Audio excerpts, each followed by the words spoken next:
पूरा खेत एक रंग छै। हमर पित्ती के ई खेत छन। आ तैयो पूछलियन कि चचा केहन अइ मूंग, तऽ कहे की हेतै हो, किछु नहि बुझाइ छै। आब देखियौ, अहाँ अपना आँखिसँ देख लियौ, आब की एहिसँ बढ़िआँ होइ छै रे? कोना के हुनका आदत छनि आर किछु नहि। तऽ ओ की आब एहिसँ सबहक हिस्सा भगवान अहीँके दऽ देता? नहि देता। देखियौ ई मूंग अगता खेती छै, की खराब फड़ी छै? फड़ी बहुत बढ़िया छै। जे देखै छै एहि फसल के, एहि खेत के, कहै छै एहि बेर तऽ खूब एकदम फड़ी पकड़ि रहल है। अखन पकड़िए रहल छै, किछु भेलैया, किछु भऽ रहल छै। आदत होइ छै जे आदमी के जे कि केतबो भऽ जायत, केतबो विधाता ओकरा दऽ देतै, लेकिन ओकरा कोनो वाला बात मोनसँ जाइ नहि छै।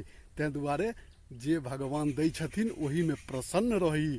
किएकि जते लागत लगेलिए ओहिके हिसाबसँ तऽ बहुत बढ़िआँ अइ।